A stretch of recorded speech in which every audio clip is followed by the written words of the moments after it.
হরে কৃষ্ণ। কৃষ্ণনগর ঘূর্ণি গাঙ্গুলিপাড়ায় অবস্থিত শ্রীগোপাল মন্দিরে আজ আমরা শ্রীমদ্ ভাগবত গীতা গ্রন্থ আস্বাদন করছি। আমরা আস্বাদন করছি শ্রীমদ্ ভাগবত গীতার প্রথম অধ্যায় অর্জুন বিষাদ যোগ, শ্লোক সংখ্যা 1, পর্ব 4। ওং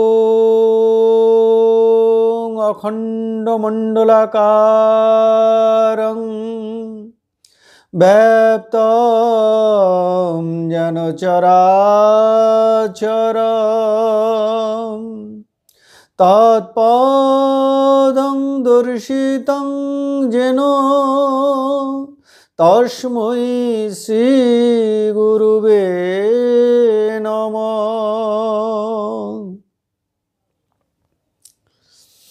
ওং নমো ব্রহ্মণ্য দেবায় গো ব্রাহ্মণ হিতায় চ জগদ্ধিতায় কৃষ্ণায় গোবিন্দায় নমো নমঃ। ওং নারায়ণং নমস্কৃত্যং নরং চৈব নরোত্তমং দেবীং সরস্বতীং ব্যাসং ততো জয়মুদীরয়েৎ। মূকং করোতি বাচালং পঙ্গুং লঙ্ঘয়তি গিরিম যৎকৃপাতমহং বন্দে পরমানন্দমাধবম।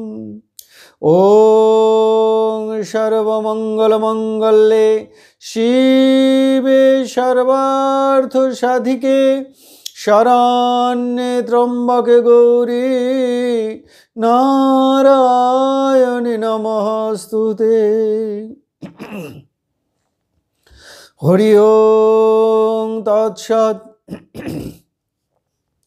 কৃষ্ণনগর ঘূর্ণি গাঙ্গুলিপাড়ায় অবস্থিত শ্রীগোপাল মন্দিরে আজ আমরা শ্রীমদ্ ভাগবত গীতা আস্বাদন করছি। আমরা আস্বাদন করছি শ্রীমদ্ ভাগবত গীতার প্রথম অধ্যায় অর্জুন বিষাদ যোগ, শ্লোক সংখ্যা 1, পর্ব 4।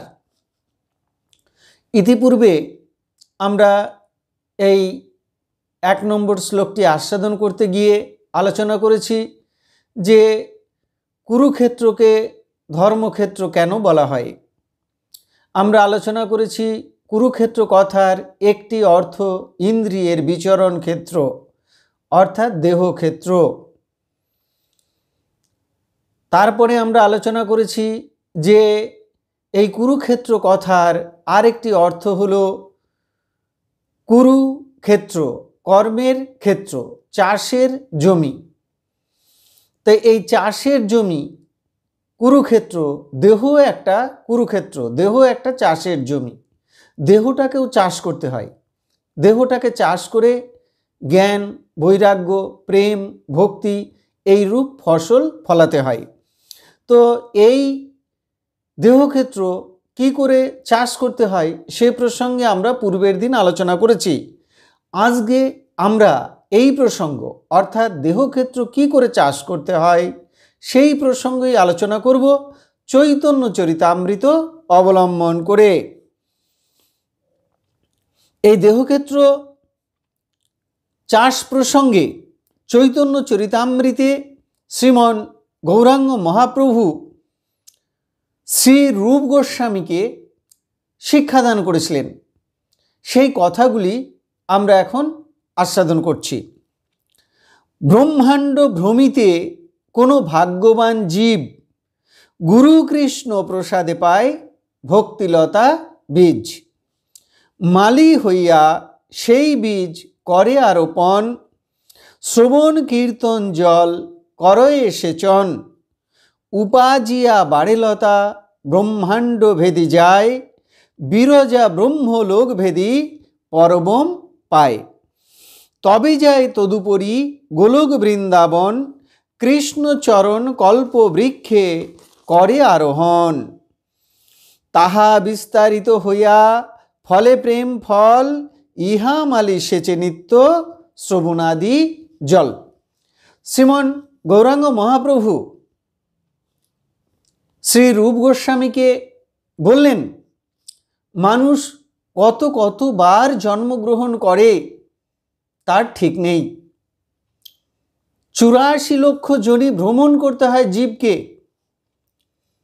80 লক্ষ বার কীট পতঙ্গ পশু পাখি হয়ে জন্মগ্রহণ করতে হয়, আর 4 লক্ষ বার মানুষ জন্ম গ্রহণ করতে হয়।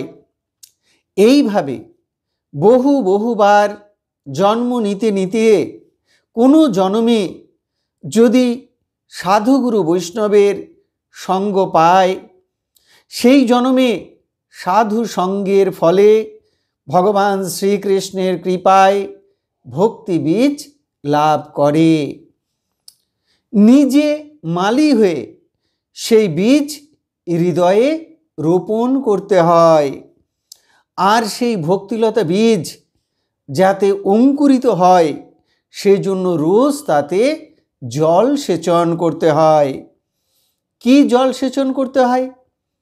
ভগবানের গুণকথা শ্রবণ কীর্তন রূপ জল সেচন করতে হয়, তাহলে সেই ভক্তিলতা বীজ অঙ্কুরিত হয়। ধীরে ধীরে সেই ভক্তিলতা বীজ বৃদ্ধি প্রাপ্ত হয়ে ব্রহ্মাণ্ড ভেদ করে, বিরজা নদী অতিক্রম করে, ব্রহ্মলোক অতিক্রম করে পরভূমে যায়। তারপরে আরও বৃদ্ধি প্রাপ্ত হয়ে যায় গোলক বৃন্দাবন, যেখানে রাধা কৃষ্ণ নিত্য বিরাজমান। সেখানে ভগবান শ্রীকৃষ্ণের চরণ রূপ কল্পবৃক্ষে আরোহণ করে সেই ভক্তিলতা। তারপর সেই ভক্তিলতায় প্রেম ফল ফলে, আর ভক্ত মালি কি করেন? রোজ সেই কল্পবৃক্ষে শ্রবণ কীর্তন রূপ জল সেচন করেন, অর্থাৎ নিজে প্রেম ভরে হরিনাম সংকীর্তন করেন, কৃষ্ণ কথা বর্ণনা করেন এবং কৃষ্ণ কথা শ্রবণ করেন। তারপরে মহাপ্রভু কি বললেন? কিন্তু যদি লতার অঙ্গে উঠে উপশাখা, ভুক্তি মুক্তি বাঞ্ছা যত অসংখ্য তার লেখা, নিষিদ্ধাচার কুটিনাটি জীব হিংসন, লাভ প্রতিষ্ঠা আদি যত উপশাখাগণ, শেখ জল পায়া উপশাখা বাড়ি যায়, স্তব্ধ হইয়া মূল শাখা বাড়িতে না পায়। প্রথমেই উপশাখার করিয়েছে দন, তবে মূল শাখা বাড়ি যায় বৃন্দাবন। প্রেম ফল পাকি পড়ে মালি আস্বাদয়, লতা অবলম্বী মালি কল্পবৃক্ষ পায়। তাহা সেই কল্পবৃক্ষের করয়ে সেবন, সুখে প্রেম ফল রস করে আস্বাদন। এই তো পরম ফল, পরম পুরুষার্থ, যার আগে তৃণতুল্য চারি পুরুষার্থ। শ্রীমন মহাপ্রভু কি বললেন? তিনি বললেন, এই যে ভজন পথ, এই ভজন পথে সব সময় সাবধান থাকতে হবে। সাবধানতাটা কি? যেন বৈষ্ণব অপরাধ না হয়, যেন নাম অপরাধ না হয়, যেন সেবা অপরাধ না হয়। যদি বৈষ্ণব অপরাধ হয় তাহলে মহা সমস্যা। বৈষ্ণব অপরাধ হলে কি হয়? যদি বৈষ্ণব অপরাধ হয় তাহলে ভক্তিলতা উপড়ে যায় বা ছিঁড়ে যায় বা শুকিয়ে যায়। সেই জন্য ভক্ত সব সময় যত্ন ভরে বিনয় এবং দীনতার সঙ্গে হরিনাম সংকীর্তন করবেন। জীবে সম্মান দিবে জানি কৃষ্ণ অধিষ্ঠান, যেন বৈষ্ণব অপরাধ না হয়। মত্ত হাতি যেমন গাছপালা সব উপড়ে ফেলে সুর দিয়ে, তেমনি বৈষ্ণব অপরাধ হলে ভক্তিলতা উপড়ে যাবার ভয় থাকে।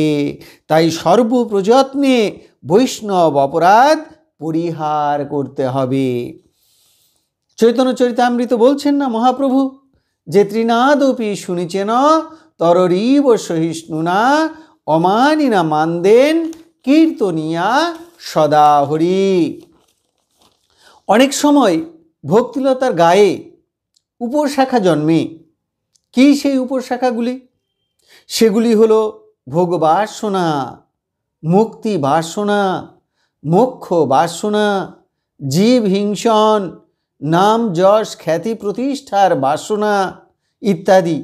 এই উপশাখাগুলি বৃদ্ধি পেলে ভক্তিলতা বাড়তে পারে না। উপশাখাগুলি অর্থাৎ ভোগ বাসনাই বাড়তে থাকে। সেই জন্য কী করতে হবে না, প্রথমেই উপশাখাগুলি ছেদন করতে হবে, যাতে মূল ভক্তিলতা বৃদ্ধি হতে পারে। নাম যশ খ্যাতি প্রতিষ্ঠা ওইগুলির আশা করতে হবে না, ওগুলি চাইতে হবে না। তাহলে সেই ভক্তিলতা বৃদ্ধি প্রাপ্ত হয়ে গোলক বৃন্দাবনে যাবে এবং রাধা কৃষ্ণের চরণরূপ কল্পবৃক্ষে আরোহণ করে প্রেম ফল আস্বাদন করবে।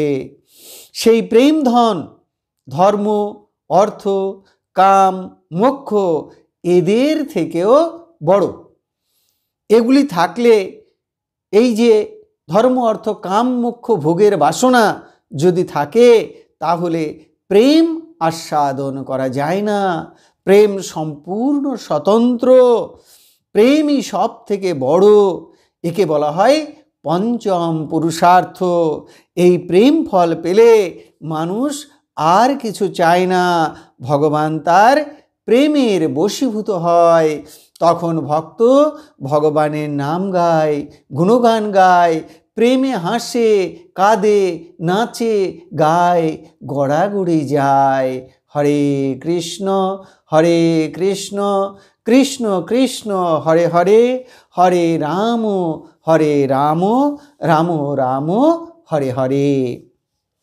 দেখুন, এতক্ষণ আমরা শ্রীমন গৌরাঙ্গ মহাপ্রভুর চৈতন্য চরিতামৃত অবলম্বন করে আমরা এই দেহ ক্ষেত্র কি করে চাষ করা হয় এবং কেমন করে প্রেম ফল ফলে সেই তত্ত্বটি আস্বাদন করলাম।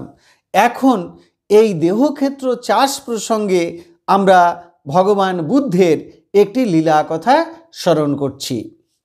ভগবান বুদ্ধ একবার দক্ষিণগিরিতে একনালা গ্রামে ভিক্ষা করতে গেলেন। সেখানে ভরদ্বাজ নাম করে একজন ব্রাহ্মণ কৃষি কাজ করে সংসার চালাতেন। তার গৃহে উপনীত হয়ে বুদ্ধদেব ভিক্ষা পাত্র হাতে বললেন, ভিক্ষাং দেহি। তাকে দেখে সেই ব্রাহ্মণ রেগে গেলেন এবং বললেন, আরে তোমার তো বেশ সুঠাম দেহ, যুবক বয়স, তুমি ভিক্ষা করে খাচ্ছ কেন? এই সব আমার একদম ভালো লাগে না। আমার ক্ষেত আছে, তোমাকে দিচ্ছি, চাষ করে খাও। তার কথা শুনে ভগবান বুদ্ধদেব বললেন, আমারও কৃষিক্ষেত আছে। যে সমস্ত মানুষ সত্যপরায়ণ তারাই আমার কৃষিক্ষেত। আমি সে ক্ষেত চাষ করি বিনয় রূপ লাঙল দিয়ে, ধারণা রূপ ফলক লাগিয়ে, ধ্যান ধারণা, ওই ধ্যান ধারণা রূপ ফলক লাগিয়ে। লাঙলে আছে মনোরূপ জোয়াল, লাঙল টানে বীর্য রূপ দুটি বলদ, ব্রহ্মচর্য তপোত্তমম। সেই জন্যে লাঙল টানে বীর্য রূপ দুটি বলদ। আমি তাতে শ্রদ্ধার সঙ্গে মন্ত্ররূপ বীজ বপন করি। আগেই শ্রদ্ধা দরকার, সেই শ্রদ্ধার সঙ্গে মন্ত্ররূপ বীজ বপন করতে হবে। অর্থাৎ ভগবানকে বিশ্বাস রাখতে হবে, সাধুগুরু বৈষ্ণবের প্রতি বিশ্বাস রাখতে হবে, শাস্ত্রের প্রতি বিশ্বাস রাখতে হবে, আর একান্ত মনে কায় মনোবাক্যে ভগবানের ভজন করতে হবে। তাহলে কি হবে? এই দেহ ক্ষেত্রে নির্বাণ রূপ ফসল ফুলবে, মুক্তি মোক্ষরূপ ফসল ফুলবে। তাহলে এতক্ষণ আমরা শ্রীমদ্ ভাগবত গীতার প্রথম শ্লোকের চতুর্থ পর্বটি আস্বাদন করলাম। পরের দিন আমরা কুরুক্ষেত্র কথার আরও একটি অর্থ আস্বাদন করব। আজকে শ্রীমদ্ ভাগবত গীতা আস্বাদন এই পর্যন্ত রইল। এখন আমরা শ্রীমদ্ ভাগবত গীতার মাহাত্ম্য পাঠ করব। শ্রী ভগবান উবাচ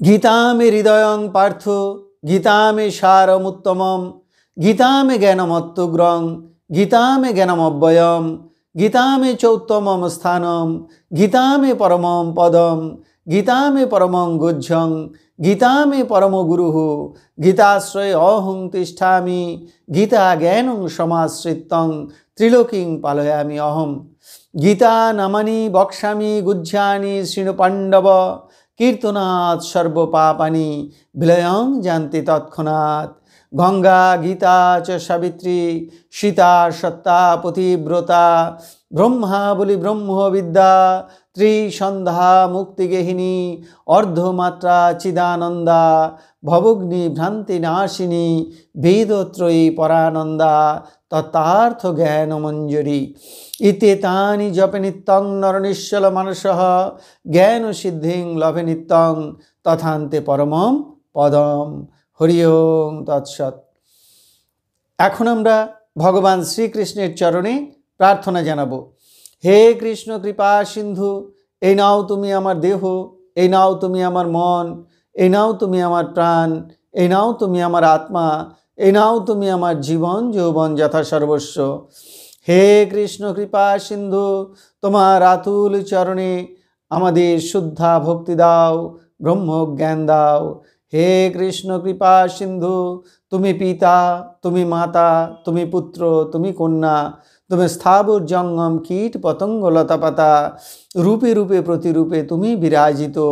তুমি ব্যতীত এই ত্রিভুবনে আর কিছু নেই। হে কৃষ্ণ কৃপা সিন্ধু, তোমার আতুল চরণে কোটি কোটি নমস্কার। পুনরায় তোমার আতুল চরণে কোটি কোটি নমস্কার। তুমি আমাদের শুদ্ধা ভক্তি দাও, ব্রহ্মজ্ঞান দাও, সকলের কল্যাণ করো, মঙ্গল করো। হরে কৃষ্ণ।